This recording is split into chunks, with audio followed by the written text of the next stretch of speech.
You know what? I don't really know how to start this video. I was watching this video on YouTube, and this is Tfue. Tfue was like huge. He's so great. And he just posted like a pretty banger video on YouTube that he's doing a lot. He's like golfing and fishing, and I don't know, I'm only this far into it, but I don't understand why it's not getting more views than he's getting, you know? I mean, you would think that this is great content, great footage, but it's not, it's just not doing good. Like, this whole video is doing trash. I might understand, but by the book, this shouldn't make sense. Like, why? Why is Tfue, he's like this cool, funny guy. So why is this video doing so bad? It's so weird, and it's kind of discouraging as a young influencer to see someone create a video that has this much like content. Like, look at it. Here he is golfing with his friends, drinking beers. Listen, this is like a standard Nelk video. This is a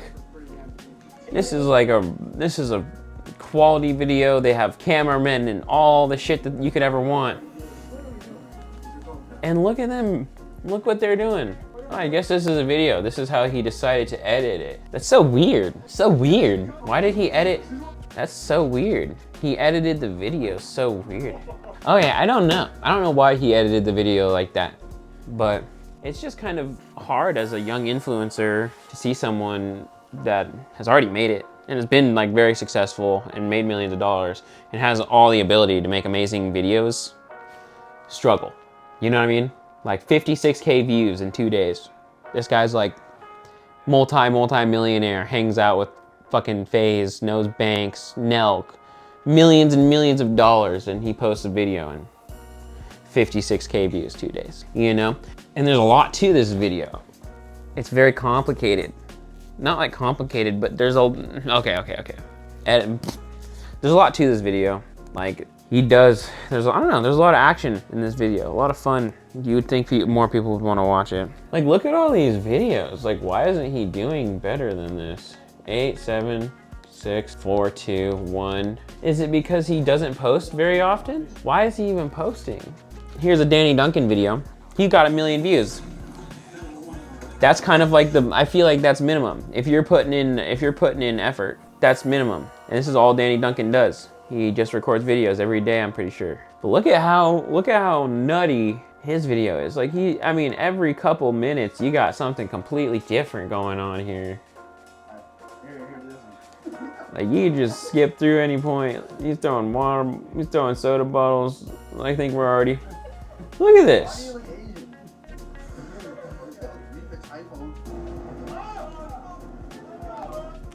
So we see this, right? And then he's getting 900,000 views video. Let's look at Voice Critical for a second. 1.1 million views in a 6-minute video. What did he do? Look at this. We can just sit here and do this real quick. We can just sit here and do this real quick. Look at, there's a screenshot that he's reading. He read. Do we see something here? Is this not incredible? 1.1 million views, and we got still frame talking. What's up, Nick? What's up, pimp? We got just random little clips with reactions to it. That's crazy. And let's just look at the consistency of this for a minute. All right, let's just look at the consistency of this for a minute. All right, every stream. All right, we're not talking about streams right now. We're gonna talk about streams in a minute. We're talking, what is this? 1.1, 1.1, 2.1, 1.5, 3.2, 2, 1.1. And the consistency, I mean, we can click on any one of these videos. I mean, it's pretty plain and simple. What do you expect to see? I mean, we can click on any one of these videos, and 99% of the time you're gonna see a still frame shot of him sitting somewhere, or a clip of something, or just a video game. 2 million views, 1 million view. And then streams, 232K views. That's a 4-hour long stream. 4-hour long stream, 232,000 views. All right, let's look at, I don't know. Let's look at Speed. I don't know how Speed's actually doing. What? He's making music? am I high right now? Am I smoking? I'ma fight to win. I'ma fight for myself tonight. See me dream. What the is this for real? What happened? Okay, so this, I don't know what that is. I don't know what that is. I got nothing to say about that. We're not talking about that. And so what is it that I'm trying to say? Okay, so check it out. I've broken it down into a 3-tier list. Creators who are successful because of their X factor, creators who are successful because they go above and beyond, and creators who are or were successful because of timing, right? I also have another category called small superstars for creators who also had X factors just for the face of their own thing. Let's go for timing first, honestly. The timing category is for content creators like Hawktua, Tfue, and Jarvis. I don't want to smear Jarvis and Tfue's name like Hawktua is anywhere close to the same as them, but I think that this is like a good example of like the maximum, and then also like creators who you also might love. So people who didn't necessarily seem to have a massive fan base of people who just loved who they are and really just seemed like they blew up because of their certain timing. And Tfue and Jarvis were 2 Fortnite content creators who really were very successful and famous and like top dogs during that era. And then after Fortnite kind of fell off, they kind of lost their way. And that was really all they really had. And Hawktua, obviously we know her story. She just said that shit, you know, that one time. And then we have above and beyond creators. There's not a whole lot in here. I didn't feel like thinking about it all that much. I just put AMP and Beast and Mr. Beast. You know, obviously Mr. Beast, there's nothing special about his personality. I don't think really anybody gives a shit, I don't really think anybody cares about if Mr. Beast is, I don't really think anybody cares about Mr. Beast really. I think people just watch his videos because what he's capable of doing and how successful, or just what he's capable of doing and how much money he throws at it. So basically this category means that you basically have built a team of people who all work very hard on YouTube videos and who you pay a lot of money, and then you also come up with ideas, and basically you're throwing tons of money at it and making it happen. You're a really good businessman along with a creator to where now you're really good at financing things too. You're a businessman. This is a category for businessmen and content creators who are successful because they're good at budgeting and making a very complex and elaborate video and paying a lot of brilliant people, a lot of money to do the brilliant things that they're making. And they stay successful. Those are pretty, those content creators are pretty often that works out pretty good for them, it seems like. Now we have the X Factor list, which got a little bit long and a little bit complicated right here, which I'm about to explain. As you can see, I have Nelk, Kyle, and Jesse right here on kind of an in-between of above and beyond and X Factor. And that's because I think Kyle and Jesse together, when they started off, only blew up because of their X Factor. I think just their personalities and who they are and their slang and their term and everything, it was just perfect, and they were meant to be the face of what they are. And so were just born to be that, right? But now after they've kind of peaked, now they kind of just go above and beyond in videos. And yeah, I don't know, maybe they got a little bit burnt. I don't know, like kind of Jesse fell off a lot, and Kyle, I don't know, it just something happened there. But they're still, I mean, forever, they will always be in the X Factor category because yeah, it's definitely their personalities and who they are, and they definitely are the face of something. Again, now with Kai, I think what he did with his content, I don't know, he just turned up a whole new thing with all of the celebrities. Like, I feel like Kai is really the face of streaming and celebrity merging. Like, I think he's the kind of the guy, the face of breaking that barrier, and he was just the superstar. He just was the X Factor that was capable of breaking that barrier, and that's what made him so successful. I think Speed just was an absolute phenomenon of athleticism, and I was gonna write the Paul brothers, but I just wrote both of their names instead.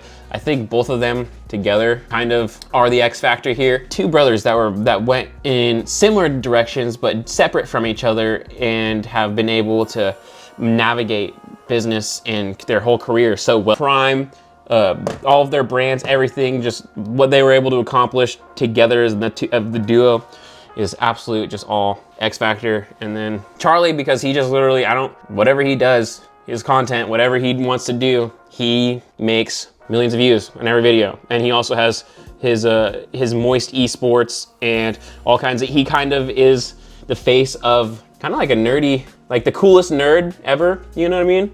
Like that's the way I would say Charlie is. Charlie is like the coolest nerd of everybody. Pretty great. Steve will do it. He's purple because he is definitely all X Factor, every bit of him, with his chugging and personality and everything.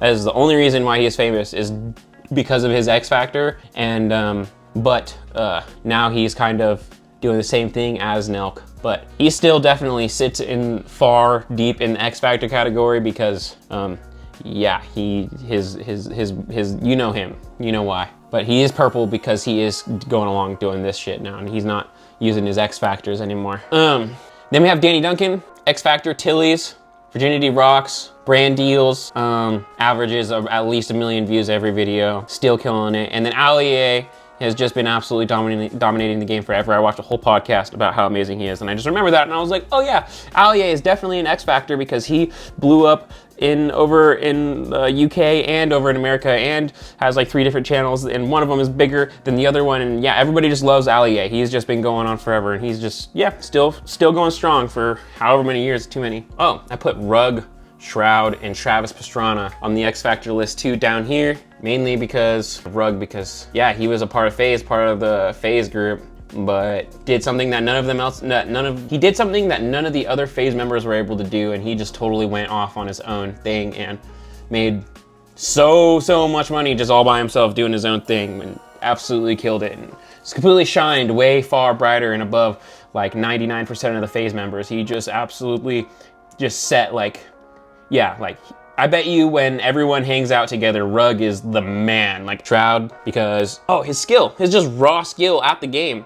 So I would want to put him in above and beyond because his just raw skill, which would just be from years and years of grinding, right? But Tfue and Jarvis was just raw skill at their games, but they fell off. So a special shout out to Shroud, who's a superstar because he not only has super raw skill at any game that he plays, he also has some sort of personality, superstar aspect that people love him and continue to watch his videos and help him stay successful forever. And then Travis Pastrana, because I still watch his YouTube videos. You can't forget about Travis Pastrana. He's still posted on YouTube. He's absolutely murdering it. I can't believe Travis Pastrana is so insane, but he is just the absolute greatest. Superstar X Factor, stunt man, freaking, just everything you could ever. He's like the Tom Brady. He's like a Tom Brady. Travis Pastrana is equivalent to like Tom Brady. So there you go. That's a whole list. Tanner, let's go here. Smaller superstars. Tanner Fox, Tanner Brongart, and Funk Bros. Tanner Fox, Tanner Brongart, and Funk Bros. I want to say that it was a little bit of timing for them because of the era, but at the same time, they just themselves and their personality and their creativity for YouTube videos and what they are passionate about. Yeah, it's kind of an unconventional lifestyle. A lot of people can't really relate. So what does all this really mean for a young, aspiring YouTube content creator? Do you think that thinking about things in this way makes you feel confident that you yourself could be successful? When you look at people who are posting videos on YouTube like Tfue, who are going way out of their way to film like this big, huge video where they're golfing and going way out into the sea fishing, and it's super entertaining. They got great camera quality and mics everywhere and people laughing, and it's super energetic. Like that's a hard, unless you are someone like Tfue, that's a hard video to make. That would be a lot of work for just an average person to make a video that good, right? And so that video didn't do that good, and also Tfue was already really famous. So when you see something discouraging like that, how does it make you feel? And when you look at somebody like Charlie, who is literally sitting in basically the same spot, doing the same formula, the same thing every day, and gets millions and millions of views, does that inspire you? Does that make you think, man, if he can just sit there and do that, I can do it too. You know, it's hard to really picture, you know, and depending on what I'm watching on YouTube and the amount of views that it has, I either found myself feeling inspired or scared of whether or not I'm gonna be successful. And you know, I always want to be successful. Anyways, let me know what you guys think about this video, and let me know how you guys feel about your own personal endeavors in content creation, and how you feel, and also, if you're a fan of the channel, how you feel about my personal endeavors of the channel. And do you think that I have a superstar X factor like them? And will I be able to do it? I wanted to come at you guys with this video and post something because I haven't posted in quite a while. It's been it's been almost probably a month since I posted a YouTube video. I've been posting on other platforms, but really it's just been because I've been working on this one project, and it is the season finale of Broke Boy Life. So season 1 of Broke Boy Life, this is the very finale, and I've been working my butt off on it and trying so hard to, just show you guys like how great of, I'm gonna just try to show you guys my superstar X factor and show you guys what I can do. And so it's gonna be a completely new video. It's gonna be a completely new style of video, and you guys are gonna really enjoy it. And I've been putting a lot of effort into that. So stay tuned, get ready for Broke Boy Life season finale, because it's gonna be absolutely insane. Look, I have another, I got these, I've been working on this for quite a while, and I'm sure this video is actually gonna look a whole lot better than the videos you're used to seeing. So just get ready for Broke Boy Life season finale. And it's gonna be so wild, you cannot believe it. I've been working on it for such a long time. It's gonna be such a great video. Let me know what you think. Just let me know what you think about all this. Give me your thoughts and perspectives. This was just a whole thought that just hit me in like 2 seconds. So, and I just decided to make a video about it because I haven't posted in a while, and so I wanted to give everybody an update and also post a little piece of content for you guys. So anyways, there you go. There's all of that. Thank you for watching. Stay tuned. Get ready for Broke Boy Life season finale coming pretty soon, like very soon. Anyways, thank you guys for watching.